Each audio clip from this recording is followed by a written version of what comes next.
ఈ రోజు మనం పోస్ట్ మెనోపాజల్ బ్లీడింగ్ గురించి మాట్లాడుకుందాం. Hi, I'm doctor Sphoorti, foetal medicine specialist, obstetric and gynaecologist and hysteroscopic surgeon, Ashwini hospital, Kurnool. Post menopausal bleeding అంటే periods ఆగిపోయిన తర్వాత వాళ్ళకి కొంచెం స్పాటింగ్ కానీ లేదా హెవీగా బ్లీడింగ్ కానీ కనిపించడం. ప్రతి పోస్ట్ మెనోపాజల్ బ్లీడింగ్ క్యాన్సరే అవనవసరం లేదు.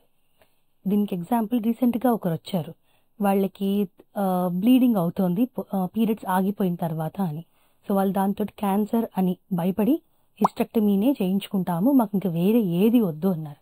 బట్ పోస్ట్ మెనోపాజల్ బ్లీడింగ్కి డైరెక్ట్గా మనం సర్జరీ వెళ్ళడానికి లేదు. సో వాళ్ళకి ఎవాల్యుయేషన్ అవసరం. అంటే ప్యాప్స్మియర్ తీస్తాము, ఎండోమెట్రియల్ బయాప్సీ అండ్ హిస్టోస్కోపీ ఇవన్నీ చేయాల్సి ఉంటుంది. సో హిస్టోస్కోపీ చేసినప్పుడు చిన్న పాలిప్ అంటే పుసికండ అంటాం, గర్భసంచి లోపల పొర నుంచి చిన్న పుసికండ, ఆ పుసికండ వల్ల తనకి బాగా బ్లీడింగ్ ఉంది. సో అది రిమూవ్ చేసిన వెంటనే ఆ నెక్స్ట్ మళ్ళీ ఫాలోఅప్కి వచ్చినప్పుడు తనకి చుక్క బ్లీడింగ్ కూడా లేదు అని చెప్పారు. అండ్ ఆ పుసికండ రిపోర్ట్ నార్మల్ వచ్చింది కాబట్టి, ఎండోమెట్రియల్ బయాప్సీ తీసాం, అది నార్మలే వచ్చింది కాబట్టి తనకి హిస్టెక్టమీ అవాయిడ్ అయిపోయింది. సో ప్రతి పోస్ట్ మెనోపాజల్ బ్లీడింగ్కి సింపుల్ ట్రీట్మెంట్, సింపుల్గా ఫస్ట్ మనం ఎవాల్యుయేట్ చేసుకుంటే ఒక్కొక్కసారి హిస్టెక్టమీ అవసరం పడకపోవచ్చు. Thank you.